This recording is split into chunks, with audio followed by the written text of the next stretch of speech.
Hello everyone and welcome back to Sports Today. Well, we do at least have a winner in the FIFA World Cup round of 16 encounter between Croatia and Japan. It went to penalties. Unfortunately, if you were a Japan fan or in fact rooting for the Japanese to pull off the upset, this was about as anticlimactic a penalty shootout as you will probably see because see, it's not so much the fact that Japan had three penalties saved. Sometimes goalkeepers will, in fact, have a good day and save three penalties. And you have to give some kind of credit to Livakovic as well. He read the penalties very, very well.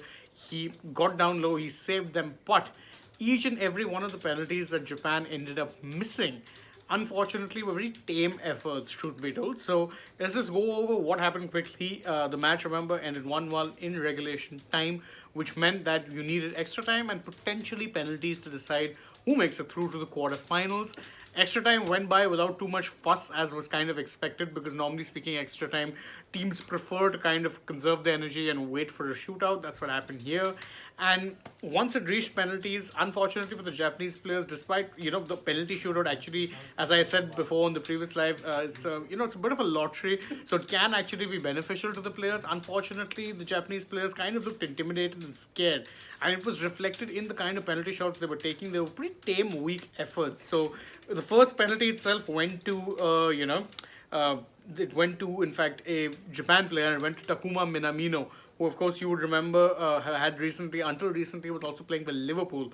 So his penalty, very very tame penalty. He hit it to his own right, but it was kind of in the center, so it wasn't really in the corner. The key with the penalty is two things. One, you play either place it well or you go for power, but it has to be in the corner. This one was not really in the corner, it was somewhere in the middle, and so Livakovic could make a very very easy save. Then once he made the save, then Vlasic ended up giving Croatia the lead, and then Mitoma took the second penalty for Japan.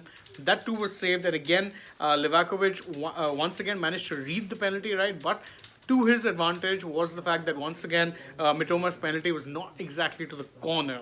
After that, you had Brozovic, who took probably one of the best options in a penalty shootout, go for power and hit it straight down the middle because the keeper is almost always going to dive.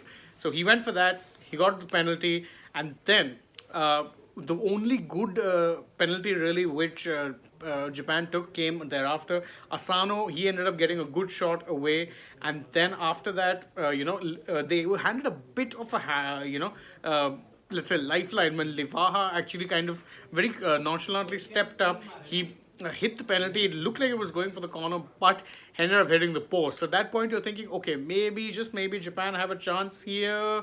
Unfortunately, not. Yoshida once again went for a very tame penalty. He went to the goalkeeper's left, and well, it was a pretty easy save for Livakovic, sorry. And at that point, once that penalty was saved, then all Pasalic had to do was, ensure that his penalty just went in and Croatia were through. Now, again, kudos to Croatia, but also kudos to Japan. They actually had a pretty impressive run, making it to the round of 16. Yes, we would have wanted them to actually make it further down. Again, as I said, you're always cheering for an Asian team to do well in the World Cup, but they actually did pretty well to make it this far. And Croatia were always the stronger opponent on the day. So, I mean, it says a lot that Croatia were pretty confident about a penalty shooter to the point that they actually subbed off Luka Modric. So, they didn't really, feel the need to even have arguably their best player or one of the best players of all time on the field for the penalty shootout. I think they knew that they were pretty confident in their own ability. Can't say the same about Japan, but salute to them for making it as far as they did. In fact, as Lavrami put it in the comments, he said that look, kudos to Japan for reaching so far. No one expected them to reach here. Hats off to them. Did really well.